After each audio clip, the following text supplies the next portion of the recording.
Apakah Anda tahu bahwa hotel saat ini mengalami kebocoran, khususnya di bidang strategi digital marketing? Tim kreatif dianggap sebagai tim marketing. Konten hanya mengejar view tanpa konsep dan yang lebih parahnya, tidak ada ukuran keberhasilan. Tim kreatif konten dan tim marketing adalah sesuatu yang berbeda. Tim marketing membangun strateginya, mengkonsep strateginya. Tim kreatif konten memvisualkan strategi yang dilakukan oleh tim marketing. Tujuannya berbeda, goalnya berbeda, tetapi ketika ini tidak dipahami, maka kita menganggap bahwa tim kreatif konten yang membuat konten itu akan berdampak pada konversi, padahal sesuatu yang berbeda. Tim kreatif konten rata-rata bisa membuat konten yang bagus, tetapi tidak tahu ukurannya, keberhasilan seperti apa. Nah, ini adalah tugasnya tim marketing. Nah, di video ini, saya akan berbagi pengalaman bagaimana kami membantu hotel bintang 5 di Surabaya mengubah cara mereka memasarkan hotel secara digital. Halo teman-teman, khususnya Anda semua yang bergerak di bidang pariwisata atau di bidang hotel.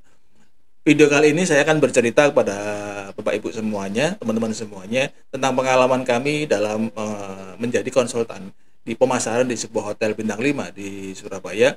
Dan pengalaman ini kami dapatkan beberapa kali dengan perusahaan yang berbeda dalam membangun atau menciptakan tim digital marketing. Nah, kenapa kami memfokuskan terhadap bagaimana kami membangun strategi dan tim marketing? Karena kebanyakan perusahaan itu sudah punya tim marketing atau tim online atau tim kreatif konten, tetapi tidak mempunyai konsep atau konsepnya tidak jelas, atau kadang-kala manajemen tidak tahu bagaimana mengukur keberhasilan dari timnya. Banyak perusahaan yang sudah memiliki tim kreatif konten, dan tim kreatif konten ini dianggap sebagai tim marketing. Nah, itu salah satu yang menjadi kegelisahan kami.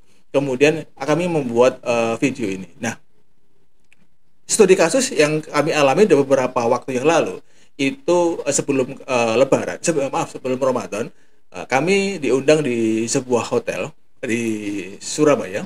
Ada hotel bintang 5, dan beliau menyampaikan adalah hotel ini mau grow up. Fasilitasnya banyak, luar biasa. View-nya, kemudian fasilitas di dalamnya, kemudian wah, luar biasa. Ini termasuk hotel yang menurut saya dari desainnya itu mantap sekali. Bahkan ini menjadi salah satu yang disukai oleh anak muda. Mulai dari marketnya untuk pebisnis, marketnya untuk anak muda, rooftopnya, wah itu keren sekali. Jarang hotel yang memiliki fasilitas seperti itu. Maka tidak heran ketika itu dianggap hotel bintang 5. Nah, ketika kami masuk ke hotel ini, kami menemukan bahwa beberapa permasalahan yang mendasar itu juga sering dialami pada perusahaan-perusahaan yang lain. Yang pertama adalah tim kreatif tim kreatif itu dianggap sebagai tim marketing. Padahal mereka itu hanya bisa membuat konten tanpa memiliki strategi bisnisnya. Karena antara orang yang paham teknis itu belum tentu paham bisnis. Nah, paham teknis itu adalah tim kreatif konten itu paham teknisnya. Bagaimana membuat konten yang bagus, membuat visual yang bagus, itu adalah kerjaan dari tim kreatif konten. Itu udah betul, view-nya udah bagus, visual kontennya sudah keren banget, itu adalah tim kreatif konten. Tetapi memikirkan strateginya itu bukan tugas mereka. Nah, ini dianggap bahwa tim kreatif konten ini dianggap sama dengan konseptor atau tim marketing. Nah, ujung-ujungnya apa? Ujung-ujungnya ya akan menjadi ribut. Kenapa? Owner menganggap ketika konten dibuat secara bagus, visualnya, view-nya bagus, tapi konversinya nggak ada. Nah, ini adalah sesuatu hub atau jarak yang sering dialami. Ketika view-nya bagus, kontennya bagus, like-nya bagus, belum tentu like-nya bagus itu berdampak pada konversi. Ada yang namanya pixel, ada namanya tag manager, ada namanya dashboard. Nah, itu bisa kita lihat orang yang nonton video kita, katakanlah 30.000 gitu misalnya. Dari 30.000 orang yang nonton video kita, konten kita, itu sudah muncul view-nya 30.000. Tapi coba dilihat, Bapak Ibu bisa ngelihat di konten mereka, di IG mereka. Yang dari 30.000 ini, yang berkunjung ke profil berapa banyak? Berapa persen? KPI-nya adalah 2,5%. Maaf, 20%. Katakanlah 30 ribu orang yang nonton view kita, kemudian masuk ke IG, 20%-nya harusnya yang mengunjungi profil kita kurang lebih sekitar kalau 30 ribu 3 ribuan. Nah, ini salah satunya misalkan. Nah, kalau misalkan yang mengunjungi profilnya tidak ada 10% atau tidak ada 2,5%, berarti kontennya itu hanya dilihat, tidak sampai selesai. Pentingnya adalah membaca data. View yang bagus itu baru dilihat 3%. 3% video itu orang bisa meneruskan videonya atau skip. Nah, ketika dia meneruskan videonya sampai video selesai, apa yang dia lakukan? Apakah dia cuma scroll kembali atau kemudian mengunjungi ke profil? Nah, ini perlu kita evaluasi karena view yang bagus itu belum tentu berdampak pada konversi. Berarti awareness, kemudian orang yang sudah tahu menjadi tahu, setelah tahu melakukan apa? Melakukan action. Actionnya apa? Like, comment, atau mengunjungi profil, itu adalah action. Ketika dia sudah melakukan action, ada berubah lagi menjadi buyer. Buyer itu adalah ketika dia sudah kontak kita. Ini itu adalah membeli atau order. Itu adalah sesuatu yang berbeda. Strateginya, tahapannya berbeda. Funnelingnya berbeda. Nah, ini adalah tugasnya siapa? Tugasnya tim konseptor, bukan tim kreatif konten. Maka jangan samakan antara tim kreatif konten itu dengan tim konseptor. Dua hal yang berbeda. Nah, konten yang dibuat rata-rata tidak ada konsepnya. Storytellingnya bagaimana, skenario-nya untuk mendorong booking kamar misalkan, skenario untuk mendorong orang itu mencoba fasilitasnya, itu tidak ada. Itu salah satu yang perlu kita pikirkan. Kontennya dilihat, view-nya tinggi, adakah konten itu ajakan? Adakah kontennya itu suatu CTA, call to action, untuk mengajak seseorang itu melakukan sesuatu, entah itu berkunjung, entah itu like atau komen gitu. Nah, itu harus ada funnelingnya. Yang ketiga adalah tim tidak memahami antara aktivitas digital dengan result activity. Mereka fokus pada vanity metric atau like dan komen aja, tetapi bukan pada konversi. Nah, ini adalah sesuatu yang perlu kita lakukan. Yang keempat adalah tidak ada ukuran keberhasilan, tidak ada KPI-nya. Berapa orang yang harus ngelihat, berapa orang yang harus berkunjung ke profil, berapa orang yang harus menghubungi kontak kita. Itu ada KPI-nya. Itu adalah sesuatu yang perlu kita tonjolkan supaya apa yang dibangun oleh tim kreatif konten ini ada dampaknya. Nah, itu adalah yang terjadi standar para perusahaan-perusahaan. Termasuk salah satu perusahaan yang kemarin kami kunjungi di Surabaya, itu juga kasusnya sama seperti itu. Kemudian yang kami tawarkan adalah apa? Yang pertama yang kami kerjakan adalah menggunakan research market, strategi kompetitor untuk melihat bagaimana apa yang dikerjakan oleh kompetitor itu terjadi. Nah, itu adalah research market. Nah, kemudian yang kami lakukan apa? Langkah pertama yang kami lakukan adalah menganalisa kompetitor. Menganalisa kompetitor itu, ini yang kami lakukan. Kami mempunyai tools namanya form diagnosa. Itu adalah untuk mengetahui siapa kompetitornya, kemudian strategi apa yang mereka gunakan, kemudian apakah mereka fokus pada Google Ads atau Instagram atau menggunakan influencer misalkan, kemudian media yang mereka gunakan apa aja. Itu ada alatnya. Misalkan, oh dia menggunakan website, oh menggunakan OLM travel agent misalkan, oh menggunakan Meta Ads, oh menggunakan Google Ads misalkan. Nah, ini ada alat ukurnya supaya bisa melihat apa sih yang mereka lakukan. Kemudian yang paling penting adalah apa unique value yang mereka miliki.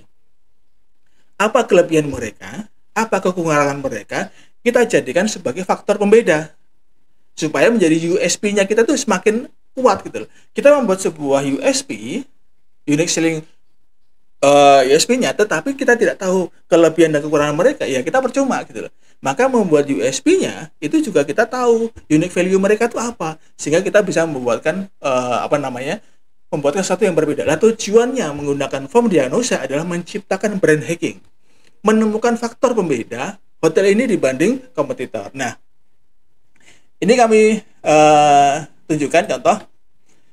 Form diagnosa itu sudah kami munculkan, di mana ini teman-teman bisa mendapatkan di Bisman Academy. Di dalam tools di sini ada namanya form diagnosa. Nah, from diagnosa di sini adalah salah satu untuk melihat apa sih kelebihan kompetitor. Misalkan kompetitor satu ini punya kita, kompetitor satu, oh pengunjungnya sekian, kompetitor dua pengunjungnya sekian. Kemudian kita lihat backlinknya berapa, kemudian speed websitenya bagaimana, kemudian kata kunci yang kita gunakan apa aja. Nah, ini adalah analisa.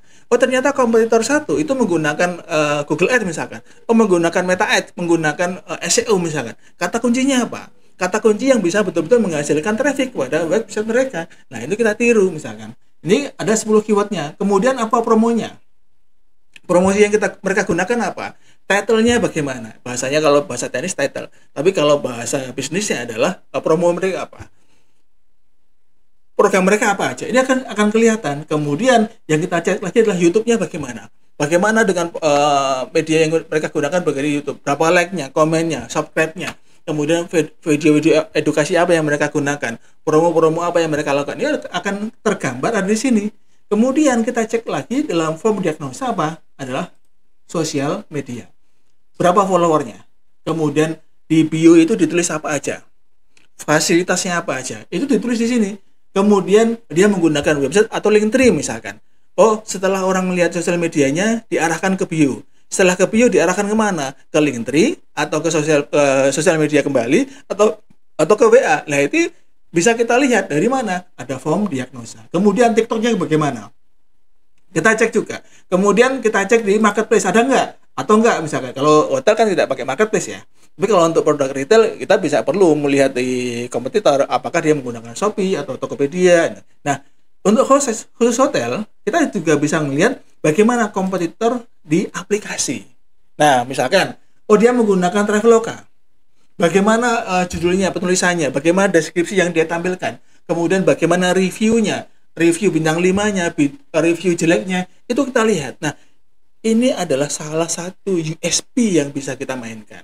Kalau misalkan di sini ada review jelek, misalkan ya, di sini ada review jelek dari kompetitor. Kemudian kita lihat, oh ternyata para pelanggan itu di sana kecewa terhadap mungkin kebersihannya. Oh di sana kecewa dengan pelayanannya misalkan. Nah, ini bisa kita masukkan menjadi USP bahwa kita bisa menyampaikan kalau di hotel kami jauh lebih bersih, jauh lebih aman, jauh lebih indah misalkan. Nah, dasarnya dari mana? Dasarnya adalah dari sesuatu yang dia miliki, kompetitor tidak miliki. Nah, ini adalah tools yang bisa teman-teman gunakan untuk melihat apakah kita itu faktor pembedanya apa, USP-nya seperti apa. Itu adalah sesuatu yang bisa kita lakukan untuk menciptakan faktor pembeda. Nah, kemudian yang kami lakukan lagi adalah bagaimana kami memahami pasar. Setelah kami memahami pasar, kami mulai merancang namanya strategi baru yang lebih efektif. Kami menyusun dalam beberapa tahap, salah satunya sebagai berikut. Yang pertama adalah dari tadi, contohnya di sini, ini ada Google misalkan. Nah, di sini bisa kelihatan, oh ternyata kompetitor satu itu menggunakan website. Oh dia menggunakan SEO. Kata kuncinya apa? Nah, strategi yang saya putuskan itu salah satunya yang pertama, websitenya dengan SEO atau tidak. Google Ads-nya kata kuncinya apa? Target marketing siapa? Kemudian kalau menggunakan Meta Ads, targetingnya bagaimana? Konten video storytelling di TikTok, di Instagram-nya bagaimana? Apa yang mereka lakukan harus kita lakukan. Amati, tiru, dan tambahkan nilai value. Nah, itu harus kita kerjakan. Kemudian, bagaimana strategi akuisisi pelanggan? Ini adalah salah satu yang bisa kita lakukan supaya apa? Kita menciptakan funneling. Yang pertama adalah awareness, yang kedua adalah consideration, yang ketiga adalah conversion. Nah, itu adalah sesuatu yang bisa kita lakukan. Kemudian kita bisa menggunakan remarketing untuk orang-orang yang sudah mengunjungi website kita, kemudian dihantui oleh konten-konten kita. Yang ketiga adalah bagaimana kita menciptakan untuk mengukur ukuran keberhasilan dalam waktu pekerjaan. Misalkan kita punya KPI berdasarkan jumlah berdasarkan jumlah direct booking misalkan. Dari orang yang view sudah melihat konten kita, kemudian didirect ke WA, kemudian ke booking itu berapanya. ROI iklannya bagaimana? Engagement rate-nya naik atau tidak? Itu adalah salah satu yang bisa kita ukur. Kita punya ukuran keberhasilan. Yang berikutnya adalah timeline strateginya. 90 hari pertama gimana?